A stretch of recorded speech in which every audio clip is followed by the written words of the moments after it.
Please. Good evening sir.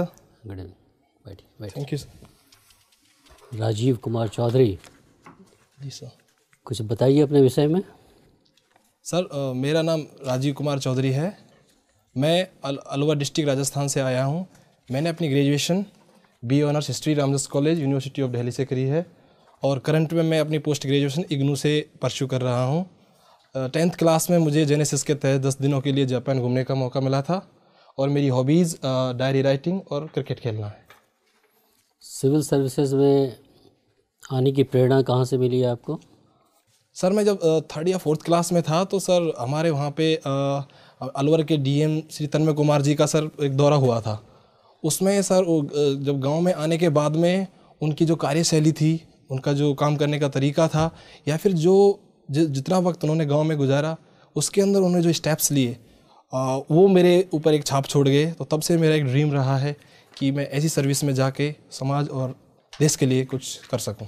परिवार की ओर से कहीं कोई प्रेरणा नहीं मिली आपको? सर जब मैंने एक बार चूज़ कर लिया कि मुझे इस सर्विस के अंदर जाना है तो फिर सर फैमिली का पूरा सपोर्ट रहा है सर। तो माता परिवार को इसका भान है कि सिविल सर्विसेज क्या होता है? जी सर, पिताजी को है, मम्मी को बस ये है कि हाँ बेटा बड़ा अफसर बनेगा। अच्छा। हाँ जी सर। इतिहास में आपने ऑनर्स किया है? जी सर। किस चीज़ में किया, स्पेशलाइजेशन क्या था आपका?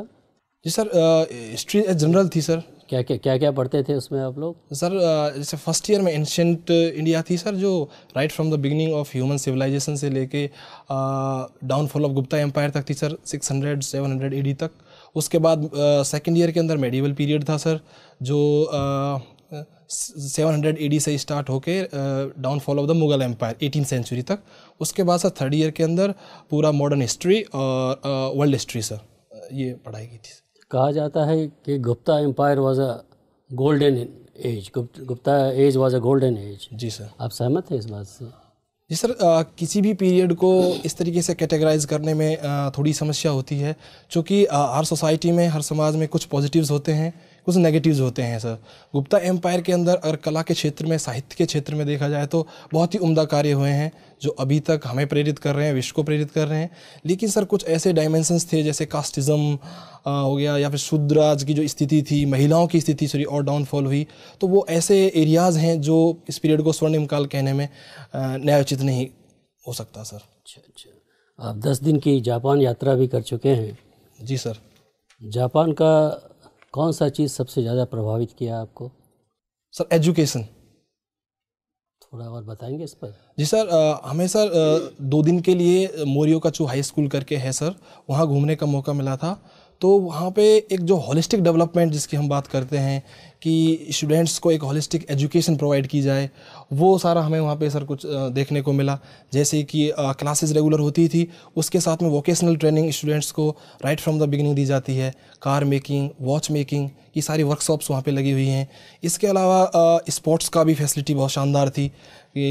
इसके अलावा जो सबसे अच्छी चीज़ लगी सर, जो कल्चर के प्रति उनका डिवोशन है, डेडिकेशन है कि अपनी कल्चर को हम खोएं नहीं, उससे हम दूर नहीं हो। इसके लिए जो ट्रेडिशनल टी मेकिंग काफ़ी फेमस है सर जापान की, तो लोगों को टी मेकिंग वहाँ पे सिखाई जाती थी।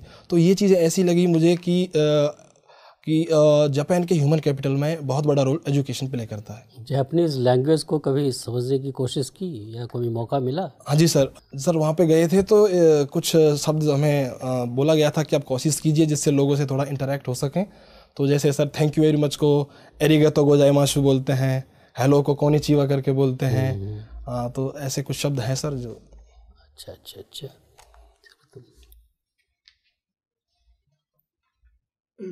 राजीव जी सर। क्या नाम, इसका अर्थ क्या है इस नाम का? सर कमल। कमल है। हाँ जी सर। तो राजीव नाम से कोई महत्वपूर्ण व्यक्ति?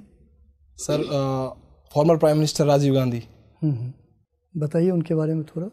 सर राजीव गांधी माने सबसे यंगेस्ट हमारे प्राइम मिनिस्टर रहे हैं जो 40 ईयर्स की एज में उन्होंने देश की कमान संभाली थी। और उनके सर कुछ बेहतरीन कार्यों को अगर हम शुमार करें तो उनमें एक रहा उनका एजुकेशन सिस्टम, जो नेशनल पॉलिसी ऑन एजुकेशन 1906 के अंदर आई थी, जिसके अंदर जवाहर नवोदय विद्यालय जैसी संस्था का स्थापना की गई थी, जिसमें मुझे भी पढ़ने का मौका मिला है। दूसरा सर फॉरेन पॉलिसी के